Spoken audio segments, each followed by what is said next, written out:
Hello viewers, welcome back to the channel. ఈరోజు మీ ప్రియ మీకోసం కార్తీక మాసంలో కొట్టిన కొబ్బరికాయలన్నిటికి ఒక సొల్యూషన్ తీసుకొచ్చింది. అదే కొబ్బరి లౌజ్ లేదా కొబ్బరి లాస్కోర.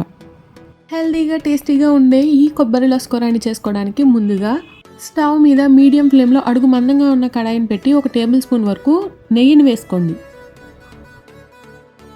నెయ్యి వేడైన తర్వాత అందులో 2 గ్లాసులు కొబ్బరి తురుము వేయండి. కొలెస్ట్రాల్ ఉన్న వాళ్ళు, 45 వయసు పైబడిన వాళ్ళు కాయ చుట్టూ ఉన్న బ్రౌన్ కలర్ లేయర్ని తీసేసి వైట్ కలర్ పార్ట్ని మాత్రమే వేసుకోండి. లేతగా ఉన్న కాయలతో లస్కోరా చేస్తే వెంటనే చేసిన తర్వాత ఫ్రిడ్జ్లో పెట్టేసేయండి. అదే ముదరగా ఉన్న కాయలతో చేస్తే ఫ్రిడ్జ్ అవసరం లేకుండా బయటనే వారం రోజులు ఫ్రెష్గా ఉంటాయి. ఇలా మీడియం ఫ్లేమ్ మీద 4 to 5 minutes కలుపుతూ ఫ్రై చేసిన తర్వాత 2 గ్లాసుల కొబ్బరి తురుముకి మనం ఇక్కడ 1 గ్లాస్ తురిమిన బెల్లం వేసుకుంటున్నాం. కొంచెం స్వీట్ ఎక్కువ తినేవాళ్ళు కొద్దిగా ఎక్కువ వేసుకోండి, తక్కువ తినేవాళ్ళు కొంచెం తక్కువ వేసుకున్నా పర్వాలేదు.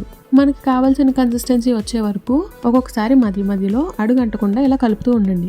ఇది ఇలా వేగుతుండగా పక్కన బర్నెల్ మీద హై ఫ్లేమ్లో ఒక కడాయి పెట్టి 1 టీ స్పూన్ వరకు నెయ్యి వేసి కొన్ని కిస్మిస్ ఇంకా కట్ చేసుకున్న జీడిపప్పులు వేసి ఫ్రై చేయండి. ఉండలు చుట్టిన తర్వాత పైన సింగిల్గా ఉన్న ఒక జీడిపప్పు పెట్టే కన్నా ఇలా కట్ చేసి పెడితే ఫ్లేవర్ బాగా వచ్చి రుచి ఇంకా పెరుగుతుంది. కిస్మిస్ కరెక్ట్గా ఫ్రై అయితే ఇలా రౌండ్గా బాల్స్లా అవుతాయి. ఇంకా జీడిపప్పు ఫ్రై అయితే కలర్ మారుతుంది.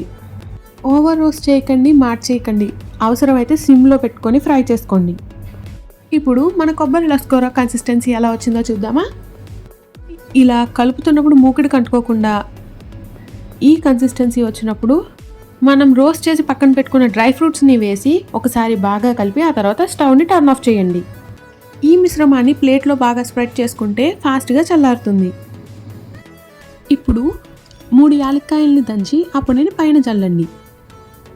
ఈ మిశ్రమం కొంచెం గోరువెచ్చగా ఉన్నప్పుడే ఉండలు చుట్టడం స్టార్ట్ చేయండి. అప్పుడే చేసిన కొబ్బరి లస్కోరా ఉండలు చూడడానికే కాదు, తినడానికి కూడా చాలా బాగున్నాయి. మీరు కూడా ఈ రెసిపీని ట్రై చేసి ఎలా కుదిరిందో నాకు కామెంట్ సెక్షన్లో చెప్పండి.